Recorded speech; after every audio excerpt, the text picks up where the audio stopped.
Hello everyone and welcome back to my channel. I'm so happy that you're here and I have a really fun video for y'all today. We're going to go over all of the books that I read in the past 3 months. That's right. Sit down, get a drink, buckle up, let's get ready. And let's start in the month of January. So to begin with, the very first book I read this year was House of Earth and Blood by Sarah J Maas. This was a reread for me. I decided to reread House of Earth and Blood and House of Sky and Breath to prepare for the third book that came out this year in, I think, February. For those who don't know anything about it, this is an urban fantasy series written by Sarah J Maas, who also wrote the ACOTAR series and the Throne of Glass series. There is kind of like a mixed reaction to these books. Some people love them, some people don't love them, some people don't really care about them. They are very big books.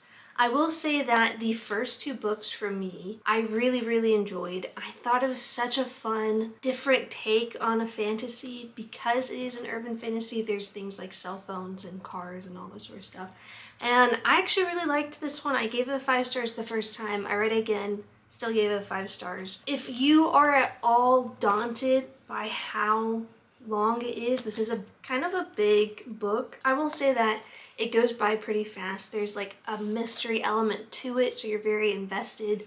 And yeah, there's world building because it's the first book in a series, but I mean, in terms of like info dumping, I enjoyed this world building more than like the world building you get in like Fourth Wing or Iron Flame, like it's more like built into the story as opposed to just random like dumps of information. So I really liked it. I gave it 5 stars. Solid start to this year. Next we have The Voyage of Argo by Apollonius of Rhodes. This is a classic mythology about Jason and the Argonauts as they go to track down the Golden Fleece. I read a lot of this sort of stuff in college and then didn't really touch it after I graduated, but I'm glad I picked this up because this was actually like a really fun read.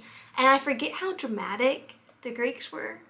Like, there's just so much drama in this book that it like goes by pretty fast. Like, the writing's very simple, it's very fast paced. Yeah, there's lots of weird names that you might not be familiar with, but it's still a fun book. I end up giving it 4 stars. The third book I read in January is Study for Obedience by Sarah Bernstein. This is a literary fiction, kind of like a little gothic and eerie at times story about a girl who moves to this like remote village to be like the caretaker of her brother's house, and her brother have this like weird relationship, but he's never really like on the page. He's always traveling for work, and like the whole town just like doesn't vibe with her, and she's like, I don't know if she's just like not very self-aware or she's just not bothered by that. I honestly, this whole book was kind of a fever dream. I didn't really like it. I didn't find it very entertaining. I don't even want to say entertaining. I wasn't really moved by the prose. I wasn't moved by the plot. I wasn't moved by the characters. It was just okay. I ended up giving it 2 stars because I really didn't like it, and by the end I was just ready for it to be over. But if you're into like kind of like eerie, just like not suspenseful, but like nature and like it's hard to explain. If you read it, let me know. If you don't read it, that's okay. You're probably not missing out. The 4th book I read in January is Archer's Voice by Mia Sheridan. This is a like romance book, I guess, about a woman who moves to this small town in Maine, and she ends up like forming a relationship with the town like recluse, like the town's version of Boo Radley, but he's a mute. And he has some trauma in his life and she has some trauma in her life. I don't think that this was like my favorite romance story. I felt like at times it was like a little bit too convenient and then a little bit too dramatic. But I will say that I really liked the ending, actually, now that I think about it. Like, coming back to it like 2-3 months later, the ending was really good, and I'm happy that it ended the way it did. I ended up only giving this a 3 stars, maybe like more like a 3.5. It was not my favorite, but I understand why everyone really loves this book because, again, the ending was really good. Everything else was kind of like, okay. And then the 5th book was A House of Sky and Breath by Sarah J Maas. I won't get into this because I don't want to like, I know people are just now discovering some of her books and starting to read them. So like I'm not going to go into it because I don't want to ruin anything about this book. I will say in terms of like plot, maybe not as good as Earth and Blood. And you start to learn more about characters, but that's not necessarily a good thing or a thing that will make you like them more. I still gave this a 5 stars though because the ending, if you know, you know, the ending was, need I say more? Okay, the next book I read in January was The Family Upstairs by Lisa Jewell. This is like more like a thriller than a mystery, I think. I've only ever read one other book by her, and I think it's None of This Is True. And I absolutely loved that book, and so I picked up this book, and I still really enjoyed it. I don't think I enjoyed it quite as much as None of This Is True, but this book still had me like on the edge of my seat. I was staying up late. I was like not doing anything that I needed to do because I needed to finish this book and find out what happened. And I really liked it. It's kind of like, it's more like culty. Like it's about like basically a cult and these children that get sucked into it and like where they are now, and the ending was really good. I think that Lisa Jewell does a really good job at like tying everything up and then leaving the door cracked. You know what I mean? Like none of this is true. Like you think that you have an ending and then you get to the prologue and you're like, wait a second. Is it not over yet? And that's kind of how you feel in this one. It definitely was, it was fun, it was exciting, it was interesting. I only gave this 4 stars, which is still good. I say like it's only 4 stars, but I felt like it was a little predictable by the end of it. Like I kind of knew where it was going. So it wasn't a full 5 stars, but that's not, it wasn't like super predictable like you know from the first page. I tend to like overthink things as I'm reading, like, oh, like I wonder what's gonna happen. So I ended up just like stumbling upon the ending before I actually got there. But still, such a fun book. I think this just solidifies that I really like Lisa Jewell as an author, and I'm not necessarily a huge fan of thrillers, but I'm a huge fan of hers. So I definitely want to read more of her books this year, and hopefully I will here in the next couple of months. The next book I read is The Song of Achilles by Madeline Miller. And if you know one thing about me, you know that I love Circe by Madeline Miller. That is my Roman Empire. I think about that book all the time. It was one of those books that one of the very first books that I read when I was getting back into reading, and it just like really sucked me in, and I was like, oh yeah, I forgot that I love to read. But I remembered because of Circe. I really love that book. I should do a reread of it, honestly. So eventually I was like, you know what, I gotta read Song of Achilles. This is definitely her more famous book. I know that like Book Talk really like blew it up and people love it. It is definitely a good book. It is maybe not as gut-wrenching if you already know a little bit about Greek mythology, because like you know, like if you've like read any Greek mythology, you know how Achilles, like his story ends. You know what I mean? Like you know what happens to Achilles. You know about Patroclus. You just know all these things. You know, so it wasn't as like gut-wrenching for me, but I did find myself at the end of the book just like hoping that maybe the story changed, you know? Like I just wanted them to have a happy ending. There's definitely not a happy ending in this book. If you are not into Greek mythology, you will probably really enjoy this book. If you are into Greek mythology, you might have some issues with the portrayal of certain characters, which is fair, that's valid. This is definitely an interpretation of a very old and well-loved mythological character, so understandable if you have beef with it.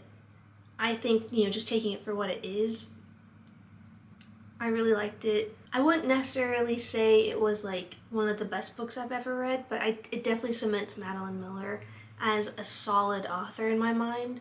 And she just has such a good way of like portraying like the emotions of a character without just saying like, oh, they're sad. Like it she really just like she writes so beautifully. So I ended up giving this a 4 stars, and I would recommend it. I think that this was a really good book. Next we have Emily Wilde's Encyclopedia of Fairies by Heather Fawcett. This is like a cozy romance fantasy about this girl who's a professor or like a expert on like fairies, but fairies are like actual fairies in this book, not like Sarah J. Maas fae, like they're for real fairies. And she basically goes to this like deserted village up north to study this like unknown group of fairies that no one really believes in. Like they just don't think that they exist. And it's basically all about like her like time there. And it's a really good format. It's kind of written like it's her like diary or journal, like she's keeping a log for like academic study. And I really liked it. I really enjoy Emily Wilde as a character. I really enjoy the like romantic interest in this book as well. I wouldn't say it's the most interesting book, but it's definitely more of like a comfort read. Like the stakes are never really super high. At one point there is like a weird like detour in plot where it kind of lost me for a second. I was like, oh, we're like, it's no longer cozy. Suddenly like there's like some like high stakes. And I didn't really like that part as much. I wish it had just stayed more like cozy, if that makes sense.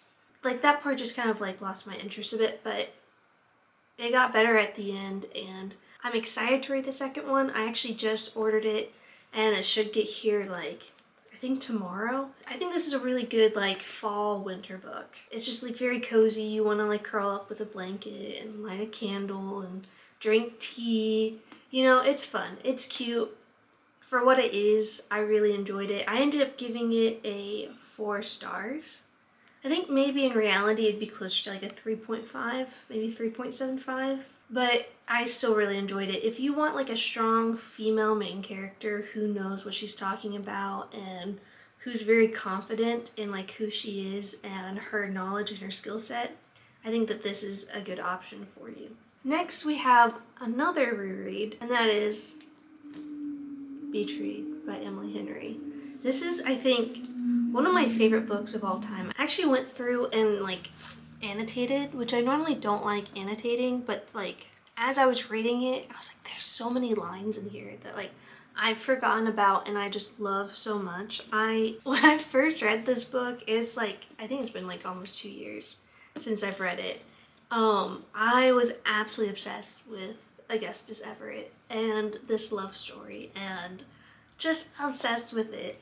And looking back on it, I maybe would not be obsessed with Augustus or Gus if I met him in real life. I think I'd be like, dude, when's the last time you showered? But in the book,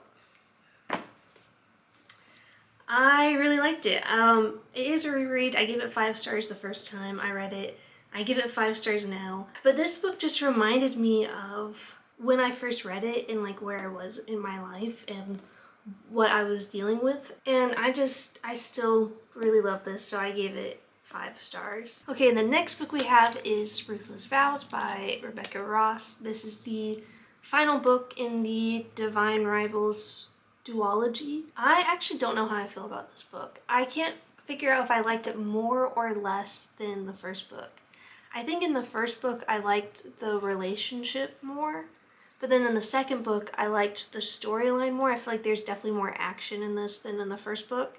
I think realistically they could have probably combined this and then shortened it to be just one standalone. I don't think it really needed to be a duology, but I still really enjoyed the characters in this. I enjoyed the storyline. I ended up giving this 4 stars. I'm not sure if I stand by that rating because honestly I couldn't tell you a whole lot about what happened in this book. But I do remember that you get to know more of the side characters more, and for that reason I did really enjoy this because I feel like you got to know more of the characters and it wasn't so dependent on just the 2 main characters and their relationship. And I actually did really appreciate that. So I ended up giving this 4 stars. The last book I read in January was Magnolia Parks by Jessa Hastings. I know how much everyone loves this series. I actually just ordered the UK covers, so I'm actually really excited to read them. So when I say what I have to say, don't think that I didn't like it, because I did, because I bought all 5 of them, even this one, so that they all have the same covers. Okay, so I'm committed to finishing this series. So hear me out when I say this. I thought this was okay. I wouldn't say, like, when people describe this book, they're like, oh, it's not really plot heavy. It's definitely more of a character study. I wouldn't say that's really a character study because you don't really get super deep insight into, like, their psyche. But I would say that this book is just vibes. They're right, it's not action-based. It's definitely just vibes. I'm excited to see what happens, like, in the next couple of books. I know that people say that Daisy Hates is like a really strong series, and I am excited about that one. And I also know that the reactions to these books get stronger the more you read them, so I definitely think this is one of those series where you're going to get more and more invested in the characters and their relationship and their lives, and it's going to become more impactful. Right off the bat, I ended up giving this like a 3.5 stars. It was not bad. That's still a really good rating. I still liked it, but I wanted like more of a person, like more of a character study, you know? I really wanted to understand them, but at times I was just frustrated. Like, it just felt like one big misunderstanding. And that was really frustrating because you're not really getting like any growth in the characters. I don't know if that makes sense. Maybe it doesn't. Maybe I'm just being a hater. I don't know. I will say that the ending though, the ending is what really solidified that I wanted to read the next couple of books. If it hadn't ended like that, I don't think I would have like kept going, but I am excited to get the rest of the series in and to be able to continue it because I at least want to figure out like what happens. And I do want a happy ending. So I'm holding out hope. I actually can't wait to read the rest of the series. Okay, moving right along into February, we have House of Flame and Shadow by Sarah J. Maas. This is the 3rd book in the Crescent City series. It is the book that just was released, I think January 30th, like end of January or like beginning of February. I don't really remember. This was the first book I read in February. It's like, do you see how big that is? Look, as I just mentioned, I liked the Crescent City series. I really enjoyed the first one. I pretty much enjoyed the second one. This was disappointing for me. I know that other people feel that way. If you liked it, I don't mean to like rag on a book that you liked. I'm so happy that you enjoyed this. But this one just felt so... It felt like it wasn't written by her. It felt like it was like fan fiction that someone else wrote and then she just slapped her name on. Like, if I found out after the fact that she used a ghostwriter or something to write this book, I'd be like, well, at least now I know. Like, now it makes sense. It is such a long book for no reason. It's, how many pages is this? 835 pages. Of what? What happens in this book that needs to be 835 pages? I still don't know. I still don't get it. It could have been half that, honestly. Just if you cut out all of the... Well, I don't want to spoil it. But if you cut out all of the, like, Sunball references, it'd be down an extra 200 pages. So, this was a bummer. This one was a bummer. I never thought there would be a day where I gave Sarah J Maas less than 4 stars on a book. I ended up giving this one 3 stars. It was not the best. Next, we have Swordcatcher by Cassandra Clare, and I actually really liked this one, which I'm glad I did, because I think if I had read a book that I didn't like right after House of Flame and Shadow, I would have just gone right into a reading slump. And I probably would still be in a reading slump, to be honest, because that was such a disappointment. I was surprised I liked this one so much because I read City of Bones. I think it's Bones. I read City of Bones in high school and like don't remember much about it, but I remember liking it, I think. So I bought a copy again as an adult and sat down to read it, and I absolutely hated it. It was so bad I DNF'd it. Which I also hear that like her other series gets better, and because City of Bones is like the first book that she's ever published, and it started out as, I think, Draco Malfoy fan fiction, which once you know that, it makes so much sense why Jace is the way Jace is. But I know that the rest of her books like supposedly get better. I couldn't get into it, so when I found out that she wrote an adult fantasy, I was hesitant. But I'm actually really glad that I did read it because I really liked it. I will say that it's one of those books that I feel like you spend the entire time ramping up for something to happen, and then you don't actually get any resolution. Like, all of this is just like setting up for the second book. I don't really enjoy that so much. Like, I want to enjoy the first book for the first book, not because it leads me into the second. But it was still pretty good. I ended up giving this 4 stars. I stand by that. I think it was pretty good. I think it was a pretty well thought out world. And I really liked the characters in this book. I feel like there's a lot of potential for them to have a lot of growth later on in the series. And I'm actually really excited to read the second one. I think it comes out like later this year or next year, something like that. So I'm excited for that one. Next we have A Broken Blade by Melissa Blair. I was actually recommended this by a friend because we both read the Throne of Glass series by Sarah J Maas and absolutely loved it, and she recommended this as like a similar type vibe, and that the main character is an assassin and has like a complicated past and all that sort of stuff without like getting into any spoilers.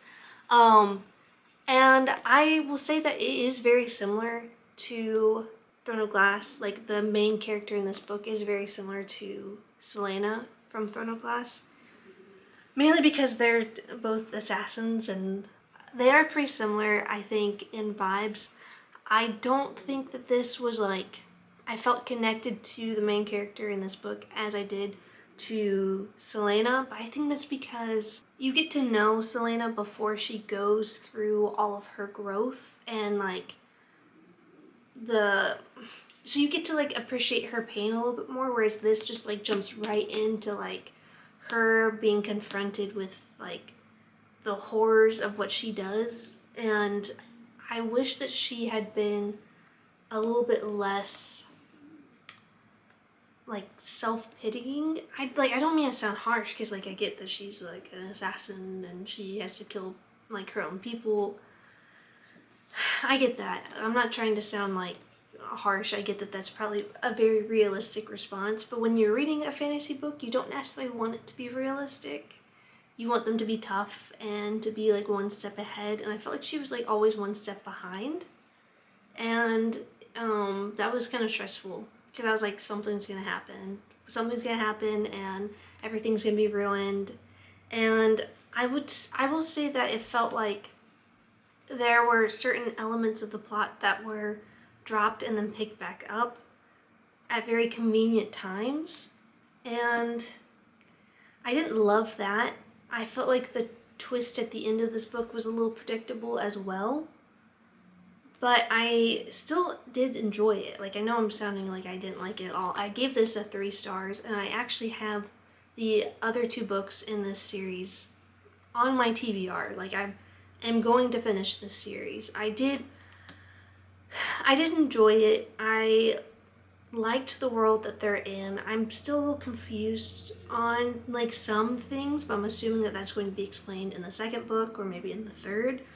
I do want to know what happens in this series. I just don't think that I'm as emotionally attached to this character as I am to Selena, and so I feel like I built it up in my head when I shouldn't have. So I think that might be on me. But I still gave it 3 stars. I still liked it, and I still would recommend it if you're looking for that type of vibe. Just don't go into it thinking like, oh, I'm going to love this character as much as I love Selena, because you're probably not going to, and that's fine. Okay, and the next 2 books I read were both by Claire Keegan, and that is Small Things Like These and Foster. These are 2 little like short story novellas, like very small, very quick. Small Things Like These is, I don't even know if I want to describe what these are about, because I basically went into them like not knowing what they're about. And I think that made it a little bit more interesting because I got to kind of puzzle through what was happening. I will say that Claire Keegan is an Irish author, so both of these take place in Ireland, and I want to say all of her books take place in Ireland, but I haven't read all of them. And it's very much tinted by her experience as someone who grew up in Ireland.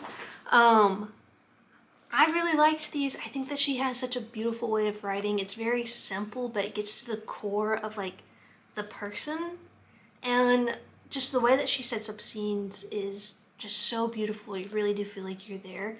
I ended up giving this book 4 stars and this book, Foster, 5 stars because I cried while reading it. It's only like 120 pages and I cried. I actually tabbed it. I don't remember tabbing it. This one was really good. I recommend both of them, but if you're going to start with one of these, I would start with Foster, because it was just, it was like so, I cried. What can I say? I sobbed. It was so sweet. Not even sweet, just beautiful. It was beautiful. I don't know how else to say it. I really did like Foster so much. Next we have Under the Influence by Noelle Crooks. This is about a woman who ends up working for a social media influencer, and I feel like if you've ever worked at like a really small company, especially a startup, there tends to be kind of like this like culty mindset. So if you've ever worked in like a toxic workplace, I feel like you would really like feel a lot of resonance in these pages, because I know I did. There are parts where, you know, honestly, if you just work for a company at all, you will end up like really connecting with some of the things that they say. This was such a trippy book, and it has a really happy ending. I wish it had ended differently. I don't want to say anything without spoiling it, but I would have liked to see a full loop in the story instead of like her having actual resolution and growing. I don't want to see my characters grow. I want to see them stuck in a loop. And it was really good. It was fun. It is a fast read. It is a little bit like, I've seen people compare it to Devil Wears Prada. I think that's fair. I think that's a fair comparison. I don't know if it's like necessarily the exact same, but in the sense that it's a toxic employer and an employee who like rises through the ranks pretty quickly. I think that's pretty similar, yeah. I ended up giving this a 4 stars. I stand by that. There were parts where I felt like really called out and like validated. And then parts where I was like, oh, I don't like, that's just not realistic in the slightest. So kind of like parts that I liked, parts that I didn't like. It has a happy ending. I wanted it to have a not happy ending. If you've read it, let me know, because I would love to talk to someone about this one. Next is Atalanta by Jennifer Saint. This is the first book I've ever read by her. I know she's written Electra, I think is the other book that she's written. And maybe there's another one, I can't remember. This is another like retelling of a Greek mythology. It centers around the woman named Atalanta, who's like a hunter who basically learned to hunt from Artemis. I didn't really know too much about her going into the story, so I couldn't say whether or not like this is accurate to the actual mythology itself. I couldn't tell you, but basically she like is accompanying the Argonauts and Jason on their quest to find the Golden Fleece, which was fun to read after I've already read The Voyage of the Argo earlier this year. I don't remember ever reading about Atalanta in that, but maybe there's like a different version where she does show up, because I know that they talk about like the Amazonians at some point, so maybe she's included in that. I don't know, I couldn't tell you how accurate this is to like the myth or whatever. This was not my favorite. I feel like might not be fair, but I feel like Jennifer Saint is trying to kind of replicate Madeline Miller's writing style, and that's like very simple but poignant and like to the point. But I just felt like it was a little dry and repetitive at times. Like her sentence structure was very similar. You don't really get like, you're told how she's feeling as opposed to like showing you how she's feeling. A certain like catalyst in one of her relationships happens really early in the book, and I was shocked that it happened so early in the book, because it's like very the antithesis of how she was like raised by Artemis. So I don't know, this wasn't my favorite. I still gave it, I think, 3 stars because it wasn't bad, but I have conflicting feelings. Basically it wasn't bad. It wasn't bad. The next book I read in February was Bride by Ali Hazelwood. I feel like everyone has read this book this year. I feel like maybe this is one of the most popular, if not the most popular, books of 2024 so far. If you don't know, this is Ali Hazelwood's first paranormal romance. It is basically like a arranged marriage between this vampire and this werewolf. It was good. I will say that Ali Hazelwood has a very specific way of writing female main characters, and they're all pretty similar, you know, like they're all kind of quirky, awkward, kind of like stumbles with their words at times. Not the smoothest, not the most graceful, but they're smart. And I don't want to say that they're like confident, because I won't necessarily ascribe that word, but I think they're very self-assured. And so if that is something that like you feel drawn to, you'll probably really like Bride, because it has that type of female main character. What I appreciate about her is that the women are never stupid. Like, they're always very smart. And the men are also pretty smart. I don't know if I really loved the romance aspect of this, because it felt like a little rushed, like they never talked and then all of a sudden they're in love. But it was still fun. I don't know if the Omegaverse is for me, to be honest. I might never read another werewolf romance again, but now I know. Now I know. I ended up giving this, I think, 3.5 stars. A 3 on Goodreads, but in reality 3.5. It was definitely fun. If you're looking for something fun and kind of silly at times, then I think that this is a good one for you. The next book I read was Half a Soul by Olivia Atwater. This is a kind of like a fantasy romance, but very cozy, like a little bit like Emily Wilde's Encyclopedia of Fairies, like kind of a similar vibe, but definitely more like romance heavy, I think, like if I had to compare the two of them. This one was really good. It's basically about a girl who gets cursed by a fairy as a child and loses half of her soul, but like her soul, the part of her soul that gets taken is also the part that like makes her feel ashamed. And so she's basically living in Regency England without the ability to feel embarrassed, and so she tends to get kind of like caught into scandals.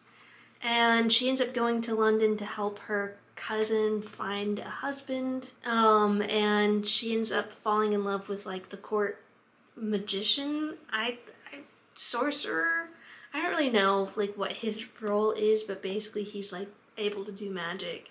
And I thought it was really cute. Actually really liked their romance, which is surprising because I wasn't necessarily a huge fan of hers and I wasn't a huge fan of his.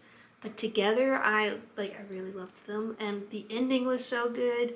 This was such a fun read. I ended up giving it 4 stars, and you know what? I stand by that. This was definitely a fun book. Next, we have another fantasy romance, but definitely not cozy, From Blood and Ash by Jennifer L. Armentrout. I ended up listening to the audiobook of this, just like while doing other things. And this was actually kind of a fun book. I don't know if it's like my favorite series. I do have the second book and I have plans to read it, but I haven't yet, which is crazy because this one ends on kind of like a plot twist. You know what I mean? So I'm surprised I haven't read the second one yet. It's basically about a girl named Poppy who is like the maiden. And that basically means that she's like set aside for the gods and she has to live like this pure life or something like that. I don't really know how to explain it. And she basically spends her entire life like waiting for when she gets like called to the gods, like to have her life given away completely. But then everything changes when she gets assigned a very mysterious guard named Hawk, who talks to her and treats her the way that no one else does. And things progress from there. I don't really want to explain too much about it because that's basically all I can say without like giving away like all of the plot. I know that people really love Poppy on social media. I can see how she could progress later on in the series to be very like strong and independent. The like plot twist at the end I thought was a little like out of left field, but you know what, it was still fun, and I think that like we don't need to read any more into it. It was just that's a fun plot twist. I ended up giving this 4 stars as well. It's a fun book. I don't really know what else to say besides it's a fun book. I think I will finish the series. Maybe not now, but at some point I will finish this series because it was fun. What can I say? It was a fun book. Okay, the last book in February is Done and Dusted by Lila Sage. This is a small town cowboy romance type book. And it was good. I ended up giving this 3 stars. I've heard it's like really similar to Elsie Silver's books, which I think I've only ever read Reckless, and I didn't really enjoy them too much, so I never read any of her other books. But I ended up, I think, liking this one more than I liked Reckless. I don't know if I was just in like a better mood for it. It is the quickest book. It's only like 300 pages. The like margins are huge. The text is big. You can just breeze right through this. Like this is such a good summer romance. It's basically about a girl who moves back to her hometown because she was like a professional bull or horse racer, like barrel racer, I think is what it's called. And she ends up moving back to her hometown to her like dad's ranch called the Rebel Blue Ranch. Ends up falling in love with her brother's best friend. Yeah, it was cute. It was fun. It's just a fun little read. If you want like a little cowboy romance, this is it. This is it for you. Okay, moving on to March, we have The Flatshare by Beth O'Leary. This is a kind of like a rom-com about like 2 people who end up having to like share a flat, like a 1-bedroom, 1-bed flat, but at different times. Like he works the night, she works during the day, and so they never actually interact. They just like kind of pass each other like without actually interacting, but they end up leaving notes for each other around the flat with like, you know, on little post-it notes, like reminders, and they end up becoming friends through that.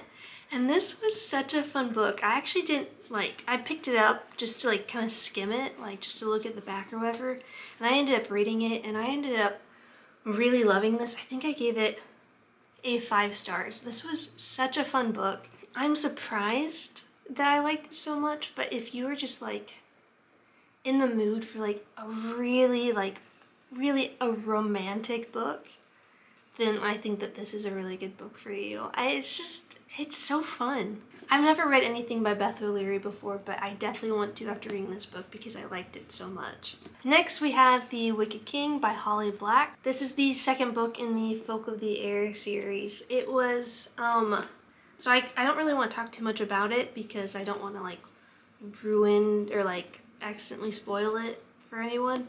But I also really liked this book. I ended up giving this 5 stars, which looking back, I think I ended up giving every book in this series 5 stars.